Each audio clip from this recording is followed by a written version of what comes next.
Sheridan, thank you very much for being on the podcast Hello. with me and Models. You are the owner of SUB-60 Coorparoo. You're into fitness. Now, I know you from CrossFitorian days in that I saw you training. I've seen you training with your daughter as well. And I was like, man, this person is super, super fit. They can handstand really well. I don't know much else in terms of a background. But apart from being obviously the owner of SUB-60 Coorparoo, which I've been able to go and have a training session and see the energy and the community and everything else, I think there's a couple of topics that we want to get into. I've talked to you about the passion I may have from a gym perspective as well, but I want people to kind of understand at the beginning, Sheridan. Who is Sheridan? Why fitness? Why a gym? Why that? Fitness has been a huge part of my life since I was little. Started probably when I was 2. I was a gymnast. Started gymnastics really young. Competed at a national level for trampolining in my primary school days. When I moved on from artistic and trampolining, I got into long distance running, cross country, and triathlon. I'm very competitive. So Was that parent driven or was that you driven? initially it was parent driven when I was younger, but I was quite athletic, so I was good at it. So it was easy for me to train and do well and pick it up. So my mum put me into a triathlon club. And from there, I made nationals for both triathlon and cross country. And yeah, moving into high school, I did almost every sport you could think of. Made rep teams. So fitness is always, and sport has been a huge part of my life and a huge part of who I am. Yeah, are your parents sporty as well then? Not at all. Really? No. Okay, right. No, my cousin played NRL. Okay. He's probably the only one in my family apart from myself. We're quite athletic, some of us, but my mum and my dad, no. Yeah, okay. Now, and you've mentioned to me as well, you are a mum of 2. Does that mean now that you've applied kind of similar principles that your parents applied to yourself in terms of getting them into sports and then seeing sort of that fitness and health in their space, now having, a mother who's like really into fitness and health as well? Most definitely. I have given my kids, I have 2. My daughter is going into high school next year and my son is in grade 4. And I give them every opportunity to try any sport that they want. My daughter is very similar to me. She's very competitive and very athletic. She's actually going to state championships for high jump on Saturday. So yes, I push sport the way my mum did and they love it, thankfully. Yeah. So we have that in common. I asked that question because, and like my daughter at the moment, too young, but she loves running long distances, weirdly enough. Not like short distance running, but our kind of like pastime is we go to the beach, and when we go to the beach, we'll run, and I'll clock it on my watch like 3.5 Ks, and she'll just go nonstop 3.5 Ks until she kind of just get back to mum. So I'm like, at what point do I start being like, hey, let's go to some athletics or something like that? But there's some certain things that she's demonstrating, and I'm like, oh, that's very interesting. So kind of checking in on that. But again, fitness and health, obviously you went through high school, from young, you're doing a lot of sports, you're doing sports in high school. You have a background that's been in gym and fitness for about 15 odd years, I think, kind of looking at some of the details as well. So you've looked after gyms. There's plenty of them. We don't have to talk about the individuals of them. At what point in that space did you have the kernel, the idea of, what, it'd be cool to have a gym? It was probably back when I met you. When was that? Probably 2022. Yeah, about that. Yeah. Victorian days. I was driving past an old paper factory that went up for lease, and you know what CrossFitorian, like, it's just big and grand, and it's probably the most beautiful space that I've seen. It's got such a good energy, and I thought that's what I want. I want to create a space like that with a good community, and that's what I want to do. Yeah. Okay. So was it more that, so was it, and this is an interesting question. And again, for people who are listening to this, I'm going to come at the angle of, I want to also build a gym at some point in my life. And I always wonder, is it the community aspect, as in like the community and the energy that you have seen from really good places that you went, I want to replicate that? Or was it, I want to have a similar great training equipment type of facility? It would probably be a mix of things. Community would be right up there, as well as having a space that people love to come in every day, Mm. obviously, with good equipment, heaps of room to do whatever you want to do, no matter what sort of training style you do, which is sort of what I've tried to do with SUB-60 is not pigeonhole myself into just HYROX or functional training. Mm. They can do conventional style training. They can do whatever they like in there, but also have this really tight community. Mm. They want to show up because their friends are there and good coaching and good programming. So Yeah. I guess a mix of everything. And I think this is a little insight. So, I got to experience SUB-60 myself. And I'll tell you right now, initially, when you very first started launching that in terms of a social media account and everything, I thought it was going to be HYROX exclusive. And I went, whoa, that's a big play. Obviously, being that it's more than that, there's more spaces to be able to use equipment. And as you said, you have a mixture of HYROX, yes, but there's also CrossFit style training and different things as well. So space does allow for a variety of individuals to come. The face of it, I guess, SUB-60 has its own, branding and imagery, but it is very much the Sheridan Shez individual as well who's driving that. Not just from you. How would, say, your partner or other members of the gym describe you into why would people want to come along to the gym, because of you? What's the energy that you bring, your specialty, the description that people would sort of describe you as?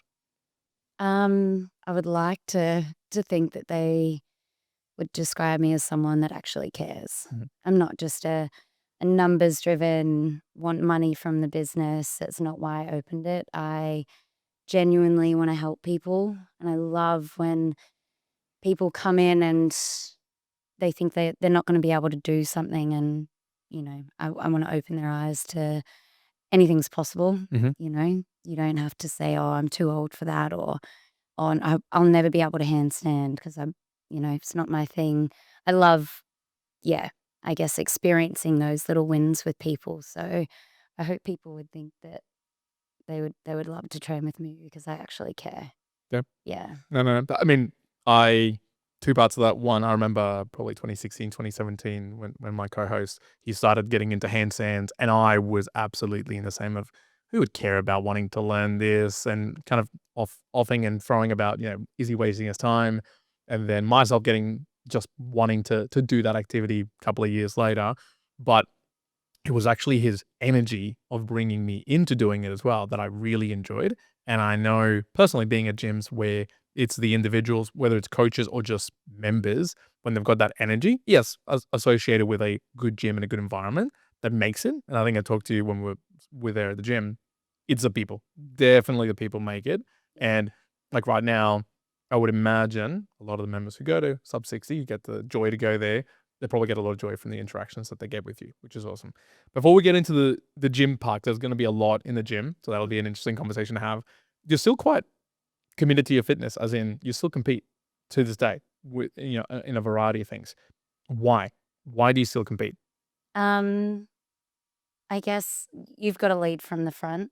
If I'm gonna, I guess, coach people through to a high standard, or even just coach people into their first comp, I want to lead from the front. I don't want to just push people into things and not understand what they're going through. So I love doing my own programming, feeling what they feel. I think that's really important. And also showing them that if I can do it, they can do it. Mm, So I think there's like a level of trust that comes with doing your own programming and people seeing that. mm, So I compete for my members, mhm. for myself, for my kids as well.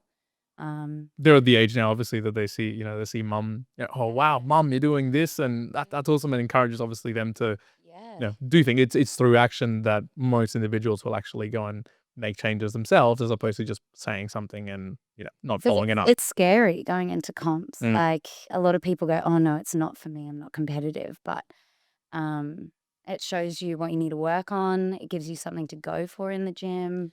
For someone who maybe hasn't participated in a competition, so I'll preempt the question so you can think about it. I wanna ask you, what's for you, Sheridan, what was a scary moment in a competition that you can think of? So to kinda show people, even if you've done quite a few, there is a lot. But I was gonna preface that with I've done, I think 2 or 3 competitions, some in the gym and one, the turf games, like, that came in Brisbane, and I remember, so I'll be specific, the turf games one, there was it was, like, 4 events. The first event, I was so petrified, panicked that it was rowing and running, and my heart rate was jacked up before we went, as we're doing it. I think it was half an hour until the next event. My heart rate was still in the 150s, 160s for half an hour, and I kinda saw myself as, in the moment, horrible. I'm not doing this again. Afterwards, you get this rush of like, okay, maybe I want to do this again. Hindsight. Had this as well with like a half marathon. It's a similar sort of concept as well. But I've barely done any. So someone who's done, I know you've done quite a few. I don't even know if you know the number of how many competitions you've done. Do you still face that, either the fear or the challenge or the complexity that comes up even in one of the more recent events? Oh, most definitely. I guess, my most recent one would have been just before I opened SUB-60. I think I just announced it, and, I was heading down to Sydney for HYROX, and obviously the goal was to get SUB-60. Mm-hmm. And I think that feeling comes from the pressure you put on yourself, and you don't wanna fail, Mm. and the reason why I was going to Sydney obviously was to get that time, and me thinking, "How am I gonna open a gym?" And I can't even back myself to Yeah. SUB-60, The like, gym's called Sub-60 and I don't achieve I'm gonna Sub-60. Like, what's change going the on? name, it was Sub-65. Yeah. yeah, or just do your best. Just doesn't have the same ring to it. So, oh, most definitely every comp that I go into, but I think that shows that you really care, Mm. and, all that pressure is just from yourself, really, not wanting to fail, whatever, expectations you have of yourself is Mhm. just it's all internal. Did you achieve Sub-60? I got You got SUB-60. Sub-60. Okay. Yeah, If you could. 5902. So It still stands. we No, no. snuck in there, Yeah. and I was not leaving Sydney until we got That was achieved. that Yeah. times. No, we did it on the first go, so that was good. But, most definitely, almost every comp I get those feelings, but as you said afterwards, you're like, "Wow, that was so great. When's the next one?" Yeah, yeah. And leave a little bit of a room, right? There's like a little bit of room that you gotta be like, "Oh my god, I'm not doing this again." And then it's like, "Oh my god." The next day, "Wow, that was great." Yeah. I've got, we're just entering our era of running slash HYROX in my little friendship group. I've got my friend who just sort of like, I've bought the Melbourne one and he did the Brisbane one when it was up here as well. So my friendship group is starting to transition into that sphere as well. All right, Sub-60 Coorparoo, right? There's going to be the lots of questions around it. Part of it's going to come obviously just to understand, how everything went with the gym, where it's at now. There's some personal things that probably individuals who are listening to this might find interesting. Um, let's go with I kind of said it was, to me it looked really like it was unreal in terms of the level of detail I was going through and like taking photos of particular things and sending them to my wife as well, being like, "Oh, look how cool this is." That started just like simple things. Why did you guys end up going with the Verb uh, product as like saw the rigs, the plates, the even the holders for the plates, all the little plates and stuff like that? You've gone with the one main company. Why? Why say that particular decision as opposed to going for a few different ones? Um, I guess during setup, it was just easier to have it all through the one company, rather than having to deal with multiple different people trying to get deliveries and orders and Mm. stuff in. So that was, like, guess the main, reason why. They were customer service-wise great. Dan was outstanding. He helped us with layout as well as all the fit out, like how much of everything we needed, spacing for everything. That took a long time, and he, yeah, made it look beautiful for us. And aesthetically, their gear is beautiful. Yep. So we've obviously gone with like all black Mm. walls and black rigs, and all of their plates, their colors are just beautiful and Mm. just ties in really nicely. And I was gonna say, if you do want to see, go to SUB-60, Coorparoo social media profile. I know that the amount of stories that come out per day, I can commend you. It's like 100 per day. You're there. You can see a lot of what the gym looks like. So go there if you want to see that. Why the color orange? Um, I don't know.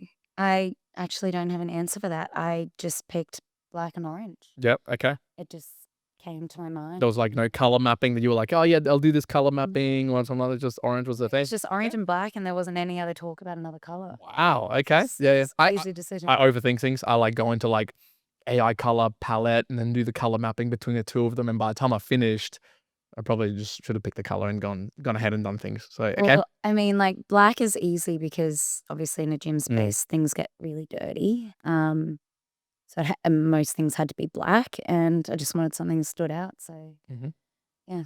The gym opened on the 30th of August. Is that right? So we're now into October, so 2 or so months. What's the thing that now looking back, obviously 2 months, what's the thing that you go, man, this has been a lot more challenging than what I originally thought. So it was basically what's something that you didn't anticipate is going to be a problem or a challenge. Then now you're looking at it, you go, wow, I if I should have been worried about something, it should have been this. I guess being a good coach and running your own business are two very different things. And obviously being owner operator, I run every class at the moment. So I guess the most challenging thing for me would be trying to juggle family, kids, and programming, coaching, back end business stuff, generating leads. You're doing it all? Sales. You're doing it all, like all of it? Okay. That's me. I That's do all. everything. That is a lot. That is a lot for anyone who's listening to this and you haven't run a company or you haven't done your own accounting or you haven't done your own number stuff. That in itself is quite arduous if you haven't like done it, and it takes you some time to prepare for it. But the job of being a coach and a very hands-on coach throughout the day, that's huge. And I'll talk about it a little bit. Like, so I want to know, and maybe others are interested, how you balance that with family and the challenges that come for that and the sacrifices that also come around that, and how you kind of square that, that circle around doing it. But okay, so it's kind of like, did you not expect, or not so much not expect, but was it the balance of, it's owner operating this and everything that comes along with that versus the balance of just doing life? You didn't expect it was going to be that much challenging? Well, I guess how it's draining. I guess I run 8 classes a day, and the energy that it takes to obviously smile, and they're there for me, right? And if I'm not on, Yeah, if it's the they're out the door. eighth session and you're like, oh my God, I'd rather be home, they're gonna cut the energy. Exactly. Yep. You're tired. You've done hours of programming before going to bed. You're up at 3:30, 4 a.m. every day.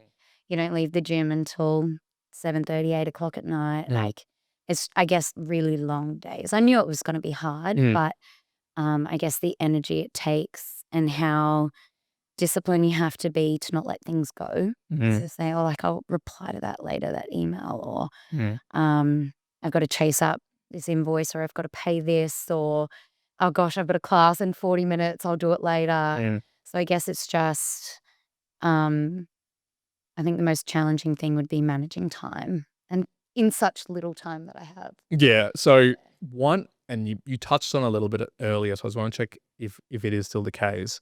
It's 4 a.m., it's a Thursday, and you go, like, I'm tired and whatever, something's happened in life, or your kids asked you to do something, or you need to follow up on something else.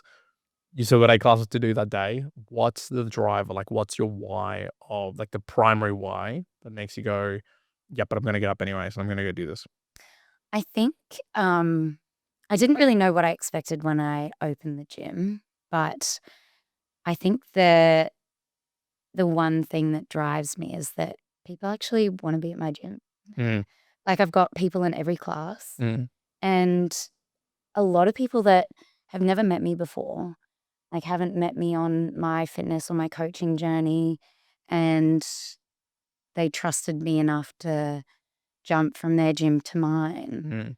That's what motivates me. Is that I'm like, wow, these people actually trust me, and Mm.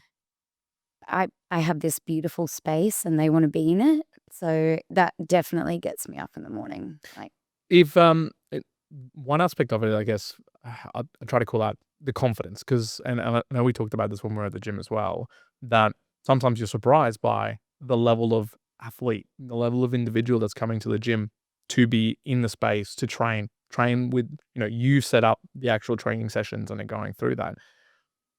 Do you think it's a case that as someone listening, so I'm talking to someone younger who wants to do a business or even a gym or something else, where do you ever kind of like self-talk yourself and being like, look, it's okay that I don't think 100% like I'm confident that everyone's here because I am the elite, the individual. I'm just, you're putting your best foot forward.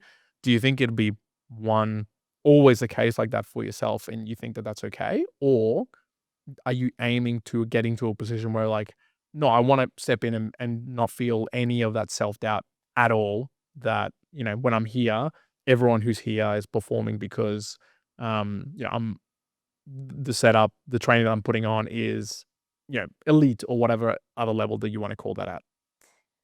I think that I I'm a deep thinker, I guess. I don't think I'll ever not have that self-doubt or worry. Mm, I always not second guess myself, but I always want to put on the best session, and I care about how people feel when they leave. Did they get enough out of it? Did I program it right? Have I over programmed? But I guess I would definitely say, um, now seeing people in my classes, the level of high performing athletes mm, that they're within the first 2 weeks, I would definitely say I probably should have backed myself a little bit more. yep. Um, but yeah, I think it's a good thing to not be cocky in a way. That Mm, confidence is good, mm, because confidence brings people in. Um, but I will always try and figure out ways on how I could have done things better, or next week, how am I going to make it better for mm, people? Keeping that high standard and not letting it drop. yep. Because, Once you said something and that starts dropping, that's the baseline that people, yeah, expect. yeah, Yeah. exactly. And I only want to go that way. Mm. I'm going up. What's an interesting feedback point you've had from, the members so far that you didn't expect? Like, have you received some feedback where you were like, "Oh, wow, I didn't realize that actually putting the hairdryer was gonna be really amazing, but people love it." What was that one thing that or 2 things or whatever that you went, "Oh, wow, I didn't I didn't realize that this was gonna be, such a great thing in the gym so far." Um, I think those that haven't seen the space, we've got so many different aspects and different little corners of the gym. Um, Cable machines, plate loaded machines Mm, that you would never see in a functional space. correct. Yeah, like there's no accessory work Mm, like that available. And initially when I put them there, I'm like, oh God, is this like, have I not picked mm, the right, like, I'm not dysfunctional. And I didn't yeah. want it that. I want it to be different, but I'm like, am I going too far the other way? Mm. But no, they love it.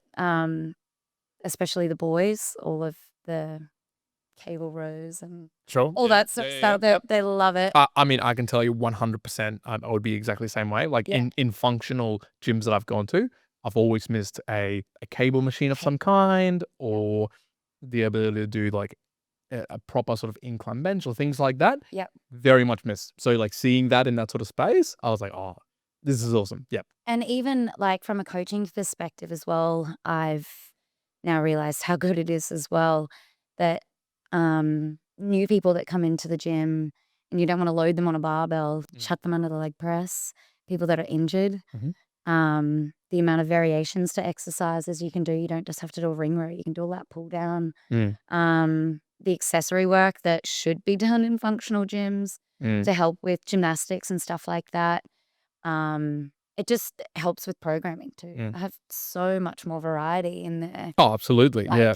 available to me that I didn't have before in any of my other gyms, which is what I wanted. So What, sorry, and I'll probably list it out for individuals. There's a space for sort of a sled push with some sleds and obviously the weights forward. You've got a big rig with the ability to do your muscle ups and pull ups and varying heights with some rings. You've got the ropes that go all the way to the roof. You've got, you said, all of the sort of pin loaded machines and cables. You've got a big space for the ergs and to do your functional movements. I think CrossFit, think HYROX, and you've got the running space outside as well. Um, Looking at what you've got currently right now, again, it's been a couple of months. Do you go, wow, we got too much of this, or we got too little of this equipment? Have you had any of that feedback, or looking at it yourself, you go, man, I wish we had more barbells, or wish we had more weights, or less of this thing? probably a few more ergs Okay, are definitely needed. Now we're growing, but I knew that that was the case. that was going to be a thing. Yeah. Always, Yep. we're just going to start with a certain number and then build from there. Mhm. But I would probably say what we need more of is space. Okay. Yeah. That okay. So that's going to be an interesting. So I'll ask you this. We talked about this at the gym when we were at SUB-60, and we're kind of talking about obviously everything going well. Then there's expansion, right? And you talked about, I think expansion is something that you'd be open to and you'd want to do that. Does expansion here mean actually just moving the one gym into a bigger space, or it's just a case of you'd want to expand other SUB-60s in different areas, but there might be the option, like the potential for increasing sizes would just be a nice to have. Like, where do you think the expansion there lies if you could pick one? Oh, we would most definitely open multiple. Okay. This is not the first one. Yep. Yeah. No, we That's an interesting mindset. Just talk Yeah. on that. So you just said then there's just the first one, right? There was no kind of misguidings there of kind of saying, no, we'll see how this one goes. Um, where does that come from? Why already the kind of the mindset that yeah, no, this is not the first one, which is great. Like, definitely people, you need that to continue on. Why? What's either driving you for that, or where's the mindset come from and going, yep, we're gonna have multiple. I guess there's no other gym like us out there at all, I would say. And I think there's a space for it. I also love what I do, and I would love to touch more people and help them. And yeah, I don't want to stop at one. Mm. I will move locally, obviously within Queensland. And I guess the goal would be to go international. Mm. HYROX is everywhere. CrossFit is everywhere. Obviously, if that trend dies, the gym is still a great gym. Yep. And we've jumped on the back end, sort of the HYROX trend, which is what we're trying to create momentum from. But we're not just going to specifically pigeonhole us into that. If trends change, then the gym can evolve. We're not, because obviously I do all the programming. I'm not stuck to this is what you have to do and this is what you have to be. I can evolve, I guess. The gym is so flexible. Well, that's a beauty as well. Is you're not a fit stop and you're not a whatever. So you have to kind of do certain things. It's you get to create it. You get to craft it to what exactly you want. And again, I sort of said this to you. It's very, very likely that there's a lot of people as well who want that similar thing as well. Yeah. Got kind of on the opposite side. So again, what is something then that you were really worried about, right? Prior to that you were going into it, and then you went, wow, that was nothing to worry actually at all about afterwards. I guess making everything perfect. Oh, okay. Like, I'm definitely one that everything has to look really nice and all your ducks in a row sort of thing. But I guess once you're open and you have a good product and like good coaching, and no one really cares about the little things. Like if you're worried about like a wall not being painted properly, or like little things like that that don't affect your product directly. I guess, yeah, the little things like that. What was one thing that you you spent too much time or so much time over that you kind of go, wow, no one's like really either valuing that, or you go, oh, I could have kept it much simpler and it still would have been the same amount of value or interest or support that was needed for members. Probably just the way things looked in the gym, Mhm. like where things were going, the amount of time Yep. we'd rearranged things, and if we just did it the way we thought in the first place, it would have turned out just as good. Mm. Like, Actually, I guess, yeah, planning wise. but and I will say that it does flow smoothly. Like it is very smooth in its flow, which is awesome. Do you guys get a cleaner to come into the gym to actually do cleaning, or is that in house? No, my partner does all the cleaning. All the Oh, cleaning? that. Okay, yeah. Because I've asked this question. Different gyms obviously go with different pads. I was there at midday, and it was clean. It was clean, and I was like, "Wow, this is like really well kept." When roughly at around that time, you just kind of past the morning, and maybe it's sort of missing a particular thing. So, you know, kudos to that. You guys are keeping it, in a very high caliber for members, which is awesome. I think, yeah, that was the one thing, I guess, working at many gyms, cleanliness was a big point, like, Mm. for people. They didn't like it when it was dirty, and I didn't either. Sure. And it's such an easy thing, Mm. such an easy fix. Keep your space clean, and members will love it. So You just it's huge on You just called that out as well, right? You've got experience in managing gyms as well in the past. What are those other little things as well? So beyond keeping it clean, what are the other things and learnings that you took away moving into your own space that you were like, we need to make sure we get these right? What were those things that you had to do? Um, I guess, like, communicating with members. So I make a big point of making sure I speak or have a connection with someone in every session. Mhm. So every single person has some sort of connection with me at some point. I find that I've been in gyms where I haven't been spoken to. I've left the session Mhm. feeling like, well, why did I go here? Or they don't care. Yep. So that's a huge thing for me, is making sure that people leave feeling like they're loved and welcome, Yeah. and that they're a part of the space. So Mm. and that drives community as well. I think that's one of my biggest surprises, I guess, would be how close everyone is in the gym after 6 weeks. I've created like a group chat with all of our members in it, Mhm. and It's a group chat on what platform? Instagram. Okay. Yep. It's just the most Yep. convenient Mhm. platform we've got. And everyone talks to everyone in there. Mhm. We about every different topic, not just gym stuff. The 40 grand final on the weekend, the banter and friendships that have been created in such a short Mm. space, even from people that I've been friends with for a long time, that have come out of their shell and connected with people. And then on the gym floor, it's grown from there. Mhm. No one leaves until everyone's done. So, like, if someone takes an extra 5 minutes to finish, everyone waits. Mm. Everyone high fives, everyone talks to everyone, there's no groups, everyone sits with everyone. No cliques. Yeah. No, I like that. absolutely I like not. that. Yep. Yeah, that's a big one coming from other gym spaces. I want everyone to feel welcome, and Mm. that it's their space, that they don't feel ostracized coming in there or nervous or. Yeah, and look, and again, coming from someone who went there the other day when there was a class going on, I had the friendly sort of like the nods that you do with guides and the little hellos that you said. The lady who was there training as well, when she went upstairs to grab her little one, say goodbye. There was this very welcoming, friendly sort of pattern that I went, oh, this is quite nice. Like, this is beyond just the gym. Mm. Again, it's the people and the individuals that you interact with that you go, oh, that made it nice. That makes you want to, return back again. I want to take you to two different emotions. One, uh, on the opening day of the gym, so 30th of August.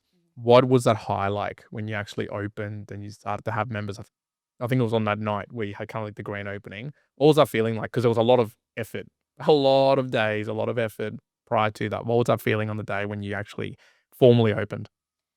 Oh gosh, it was probably out of body experience a little bit. Mm. I was probably walking around not really taking it all in. I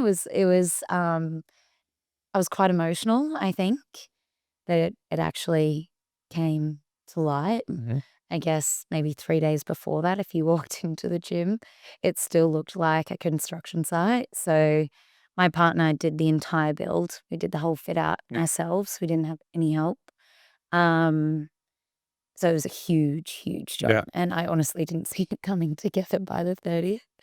I kept saying we need to push it back a week, and he was like, "No, we just need a date, stick to it."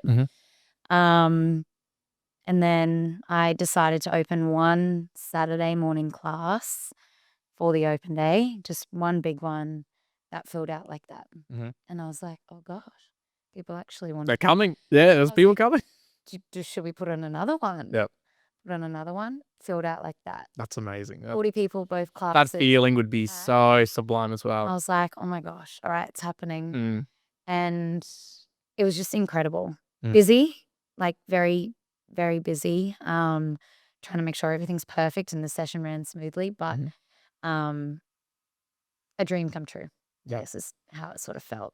Yeah. So then a couple of weeks beforehand, let's just say at some point in that, I'm sure you would have hit a point where late night, it's stressful, whatever, right? Whatever might have caused it.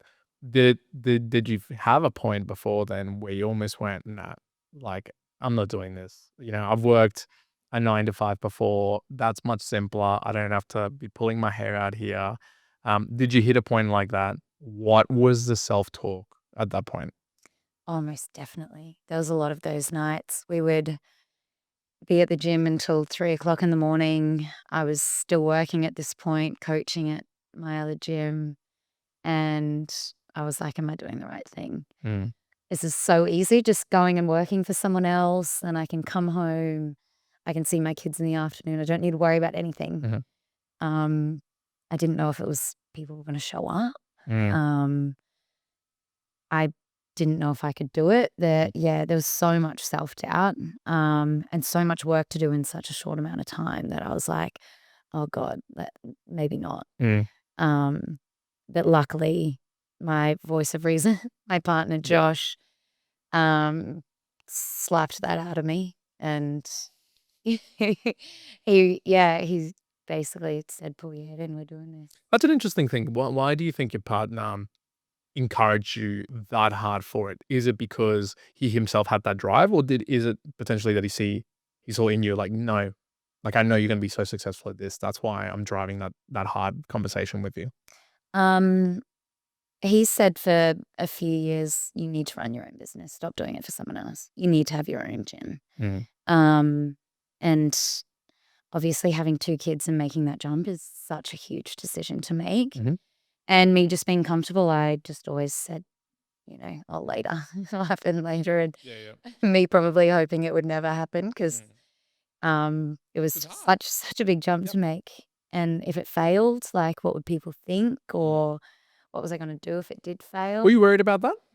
If obviously it didn't happen, thankfully, but if you'd opened up and you had one person book and it's your friend for the session, were you fearful of what are people going to think of me?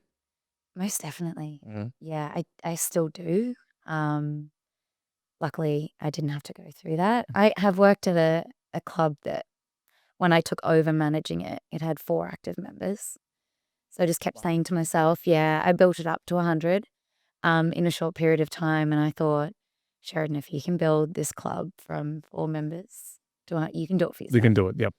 You're going to work harder doing it for yourself. Mm. So I guess in the back of my mind, I thought if this happens and I only have one person show up to a class, then it'll take some time, but we can do it. But you can do it. Yeah. That's actually a Yeah. very good mindset in terms of like you've done it been there before. before. Yeah. Yes. If you hadn't been there before, Okay. right? Because I'm just thinking someone who decides, they're listening to this and they go, you know what? I'm going to take the plunge. I'm going to go do that. Maybe it's not a space that they've done before, or for whatever it may be. They do it and they get bupkis nothing for 2 months. If that had been the case for you, what would have been, besides your partner, what probably would have been the other ways that you would have managed that or tried to self-talk yourself and support yourself to do that? I'd probably reach out to like a mentor or something like that and say, hey, where am I going wrong? Like, I know I've got a good thing, and how do I reach people? Yeah, like the product's good. Yeah, It's like I say, if the yeah, product's good, what's the missing what am layer I in here? Yep. missing? Yeah. Obviously, momentum drives from like word of mouth, and you need people in there because ads are great, but generically, it's the ones that come in through friends Sure. and stuff like that are gold, Mm. you know. What? So for the gym, you've done it before, 4 to 100. Now you're doing it for your own thing.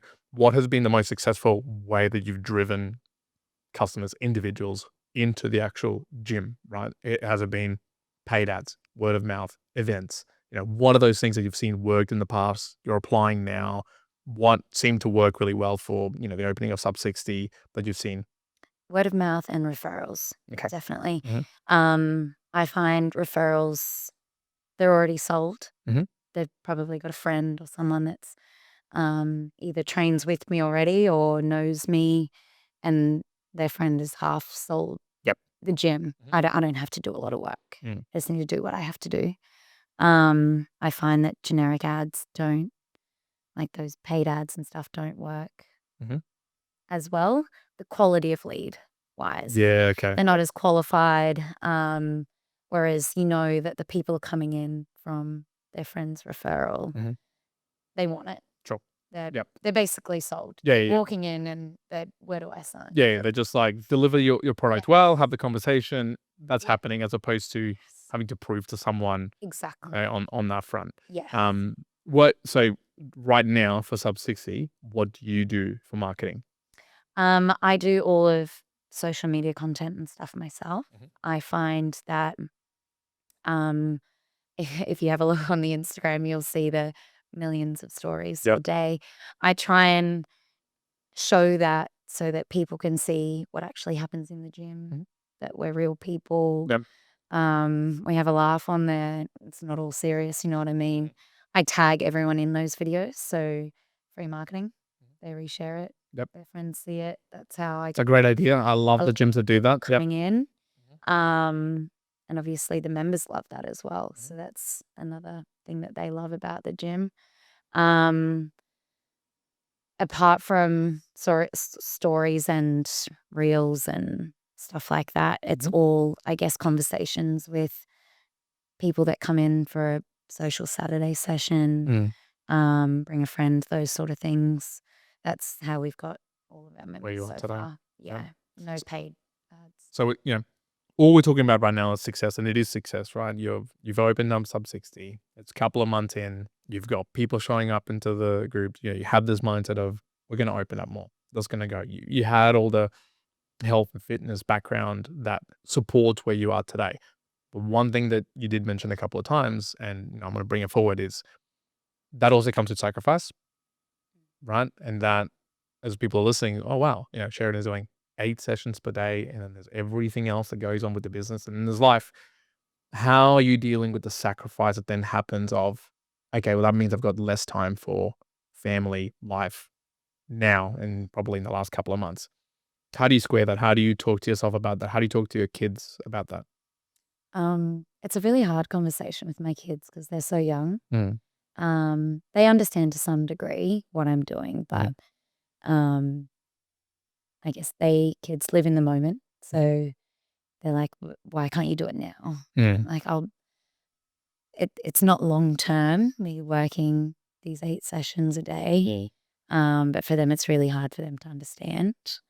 Um, I guess me working hard now will pay off in the future. So just having those conversations with my kids about, like, you're my why, and mhm. this is why I'm doing what I'm doing. But it has been a, yeah, I guess that's probably the hardest thing. My mum has been a huge help. Mm, Couldn't have got through these long days without her.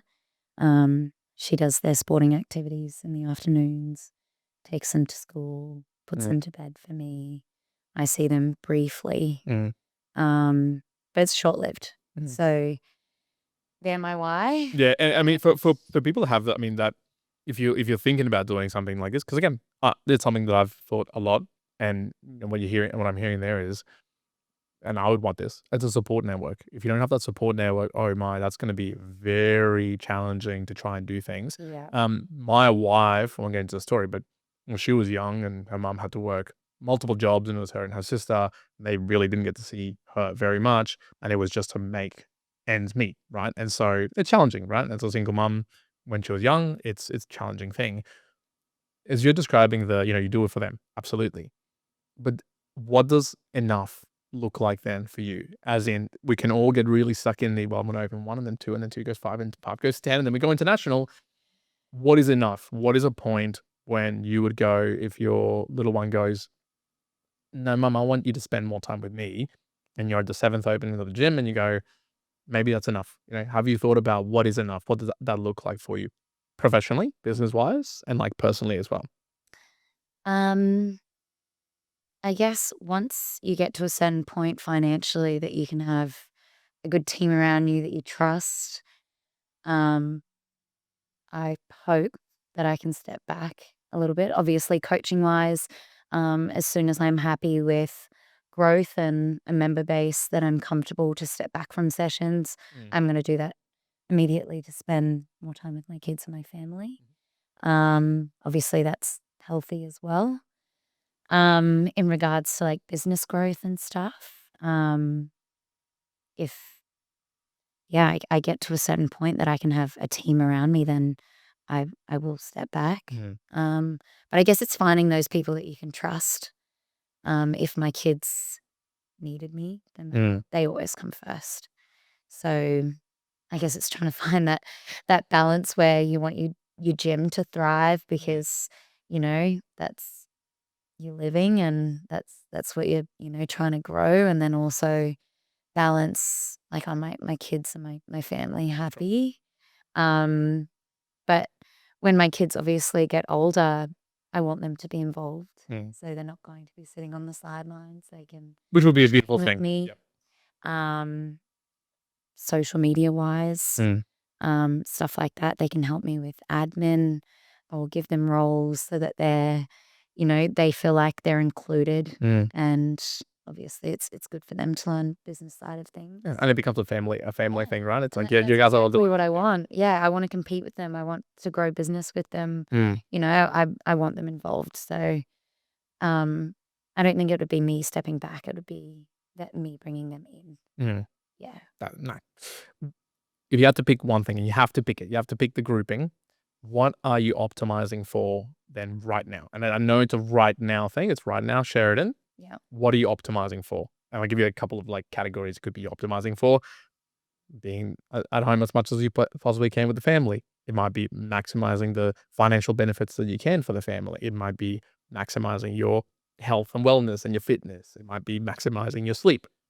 If you had to say, what's the one thing you're really truly optimizing for right now, what would that be? Probably the business. It's such early days that I think the other things come from that being healthy.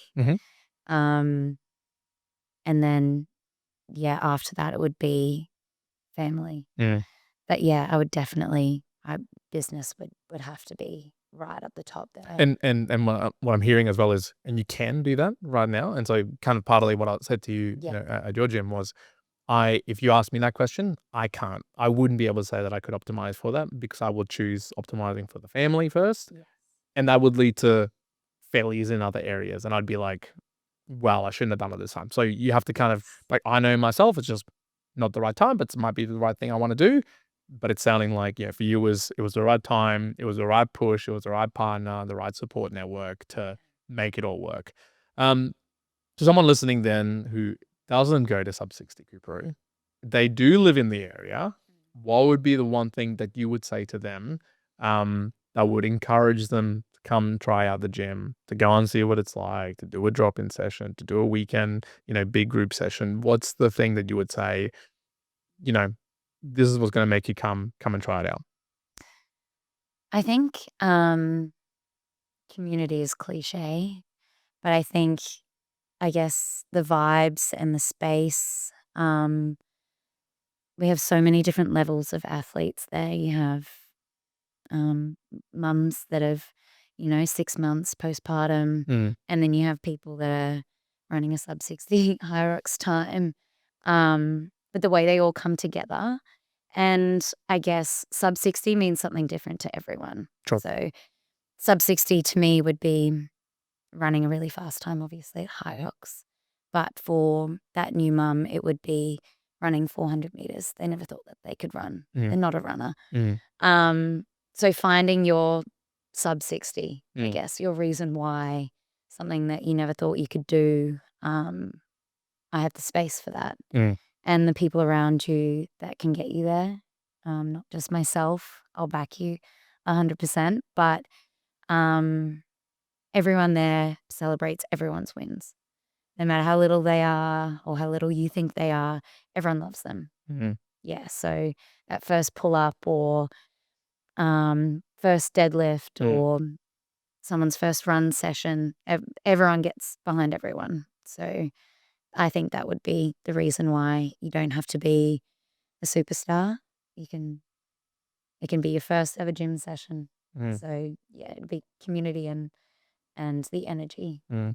I like that's a much better description than I would have said from a community perspective in terms of those specific tracks, those actions, and I really did see that when I was in there as well. So again, where then can people go and find more about Sub-60? Where would you direct people if they're cool? I'm interested. This sounds awesome. Where do they go? What's the best place to direct them to? Our Instagram, Okay. Yep. Sub-60 Coorparoo. Mhm. Shoot us a message. I'm active on there. You can email us, coorparoo@sub60.au. Yeah, otherwise walk in. Mm. I love drop-ins. 21 Castle Main Street in Coorparoo. Yeah, and bring a friend. Yeah. And look, I'll say this right now. If I was a bit closer, because I'm on the other side, get basically the city, and I do like to make quick runs to the gym. Unfortunately, what I've got around me are Globo gyms. If that was closer, I'm telling you right now, because I've often thought the Torium, but it's about the same distance as well. I'd be there. Like it's a very good high energy. So again, if you're in the area, you want to try it out or go there, recommended, one approved. Thank you. Sheridan, appreciate it. Thanks so much for taking the time.